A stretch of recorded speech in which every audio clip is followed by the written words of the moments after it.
No sooner than the change of guards happened in the White House, Xi Jinping has laid bare his ambitious plans of world domination by creating a neo-colonial world order. According to news reports, Indian and Chinese troops physically clashed once again in the high-altitude area of Nakula in North Sikkim last week.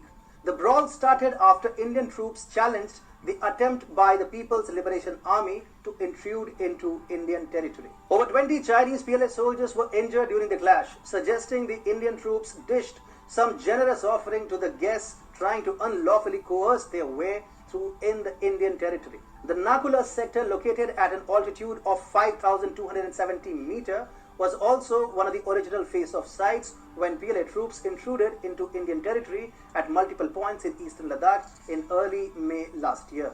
After being dormant for 7-8 months, China's sudden yet renewed vigor to intrude into the Indian camps could be attributed to the rise of a weak, spineless leader like Joe Biden.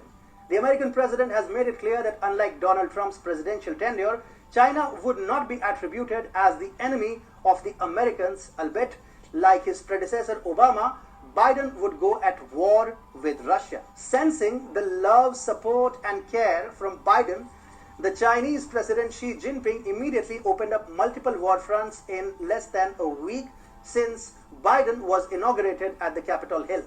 While India managed to successfully keep the Chinese at bay by giving them another bout of thrashing, other smaller nations will not be able to brave the Chinese attacks. Reported by TFI, last Saturday, 8 Chinese bomber aircraft and 4 fighter jets reached the southwest corner of the Taiwan Air Defense Identification Zone. The number of fighter jets and bombers made Taiwan apprehensive as its Air Force deployed missiles to monitor the incursion, the island's defense ministry said.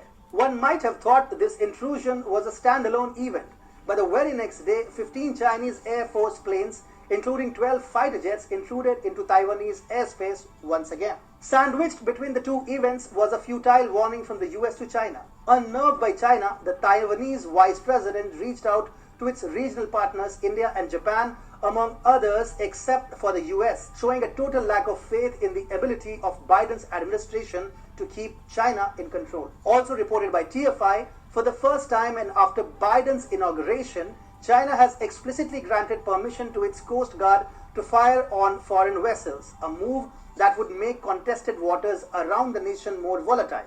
The move is obviously aimed at Japan and all such countries that have stood their ground against the belligerence of China.